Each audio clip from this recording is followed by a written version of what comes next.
Good morning, everyone. It is Thursday, April 29th. This is Nadex Morning Analysis.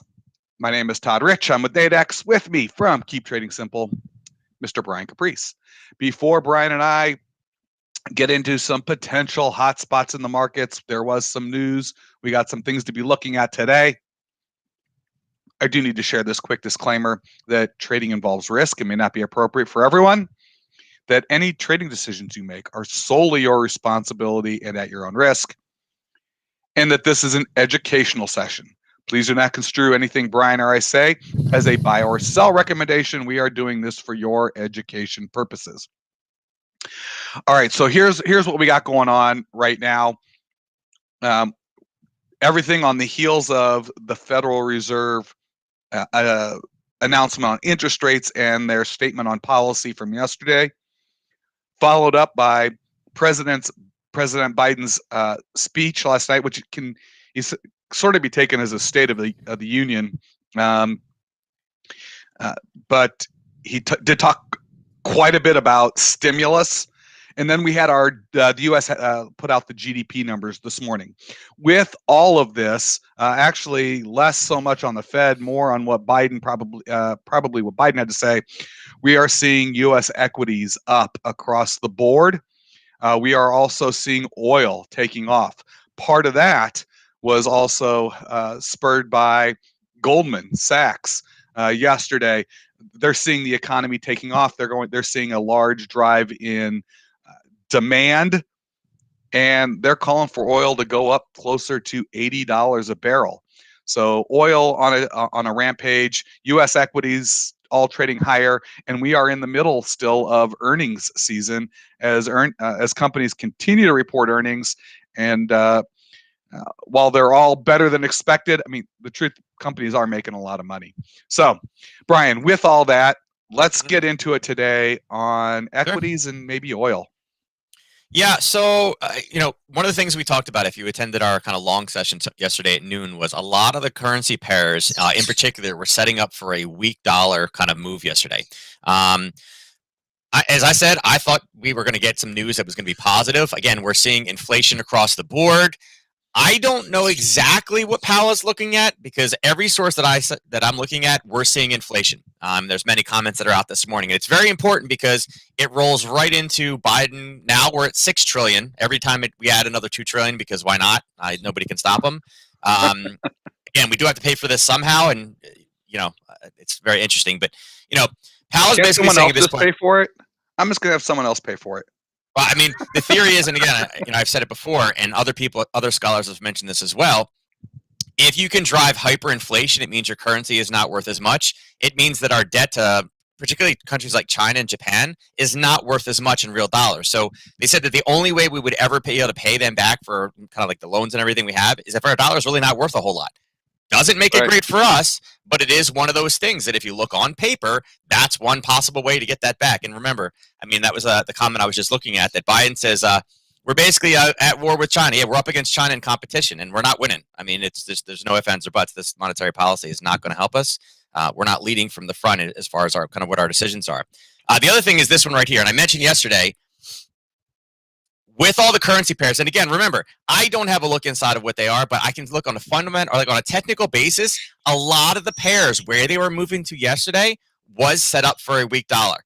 Powell saying right here, it says, we're going to keep steady. We're not changing anything. It's not time to talk about that. This is that weak dollar sentiment. Like, we're seeing inflation across the board, and Powell refuses to talk about it. I don't know what he's looking at. I really, really don't know. Looking at the actual numbers today, you're looking at the dollar getting slaughtered. Euro dollar is up big. Pound dollar is up big. Dollar yen is a little bit different because, again, that's playing with the yen as well. Dollar Swiss down huge. Dollar CAD is getting just obliterated, down 107 pips in 24 hours. The Canadian economy, or the Bank of Canada last week, said we're going to start pulling back. We don't need it. We're recovering fast. We're not going to create a bubble so our economy crashes. Aussie dollar up big. I mean, we're just in Then we look at the advanced GDP numbers. Our GDP it was less than expected. Again, this forecast is picked by different people. Some of them had it good, some of them had it bad. But this one right here, advanced GDP price index. Okay, I said you guys don't have to know what these are. This is basically what is the change in price of the goods that are included inside of our GDP number. The forecast was 2.6. The price index is 4.1% higher. Yep. Okay, and that's our GDP, and that's all goods and services. Now, you mentioned oil in particular, and Goldman saying that oil's going to 80. If you guys have signed up for next week's presentation, I have something in there talking about trading gold and oil. It particularly talks about the amount of inflation that we have seen, and where a lot of it is coming from happens to be the oil industry. Yeah, so it's like 13%. So, I mean, there's some big numbers in there versus everything else. There's a couple other ones that are kind of alarming as well. So to say that inflation doesn't exist, it's like, oh, this is going to go away. I don't see how coming out of kind of a pandemic is going to create less demand. I know this presidency is trying to kind of get rid of oil, make oil bad, make it dirty, but it's not. We still run on it, right? Yeah, and we'll never get rid of it. I mean, there's more, oil does more things to just provide gasoline and greenhouse gases. And if you think about his statement about who we're competing against, guess who is willing to take every bit of oil that is pumped? China. Okay, they know they've been buying companies in the Middle East for a while now to create a better kind of oil reserve for themselves. Although that would be kind of nice if they burned oil instead of coal. It would be a step in the right direction. It would. I mean, yeah. I mean, it's one of those things that they're. I mean, again, remember for us, it provides a lot of different issues because for us to go full batteries, right? Not that we have a clean renewables yet, but it requires rare earth and rare earth metals, which China also is buying companies left and right and is ahead of the curve on that one. So we got to do more. But anyway, unemployment claims came in negative. Advanced GDP, depending on the forecast, came in negative. And again, that's why we're seeing the dollar slaughtered. The price index again is up. And in any other time, this would be like, this is good for the dollar because we're seeing a lot of inflation. But again, Powell saying we're not touching it. We're not going to even talk about it right now. It's kind of that just like he's got his blinders on, and Biden spending $4 trillion, and then last night. Again, very big reversal. If you guys remember Bill Clinton, he said the age of big government is dead. It's over. And then last night it was the hold my beer function. It was like, oh yeah, we want big. We're going big. If there's going to be some memes for that one. But I think two things to look at. First will be oil. Okay, so oil is driving.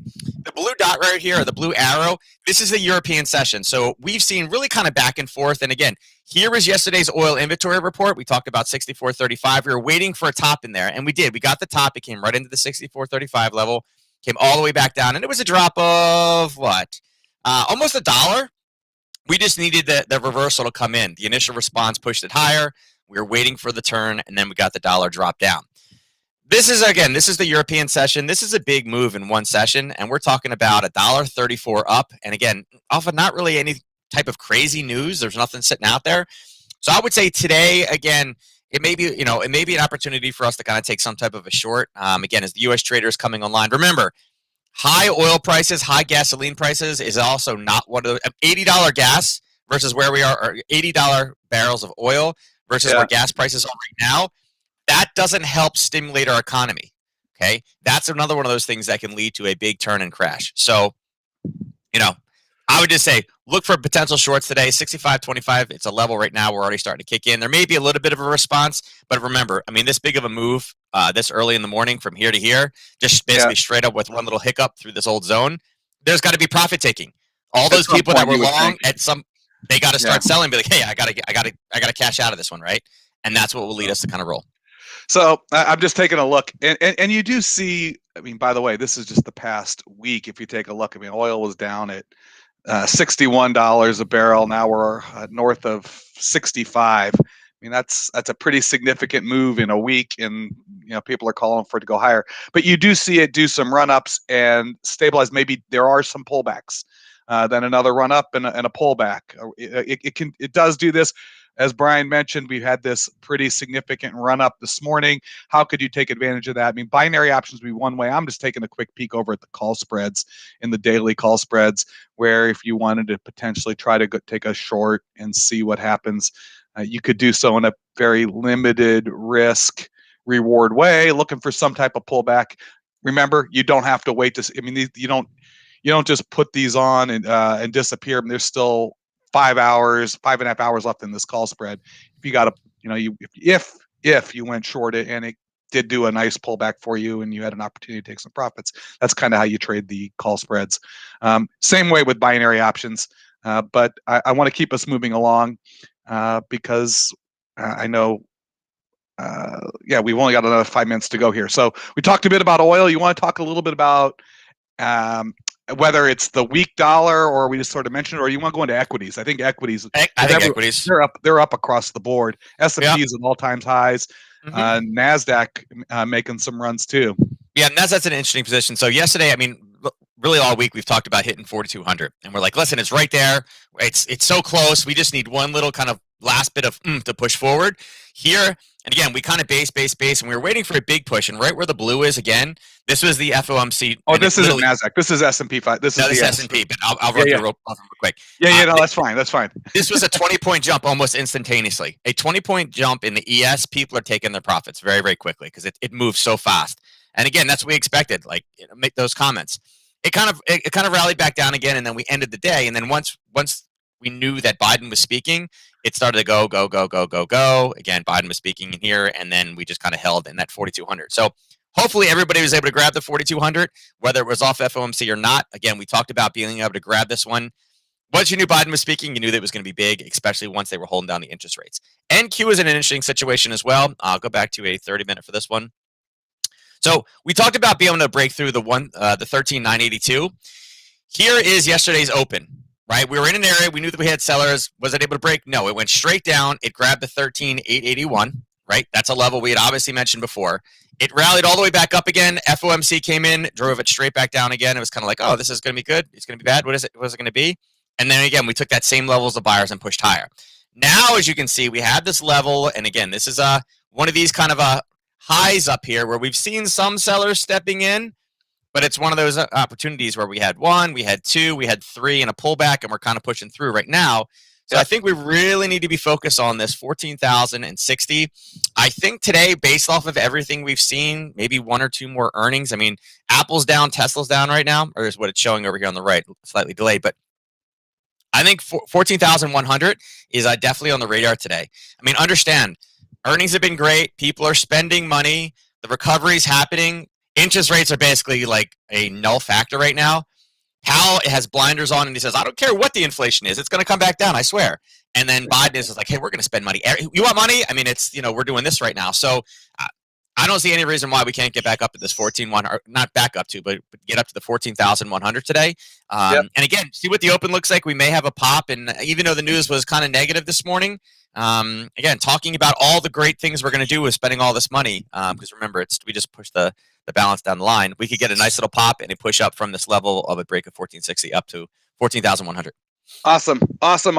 So listen, I think that's where we're going to call it today. If you've got any questions for Nadex, you can email us, customerservice@nadex.com. Got any questions for Brian?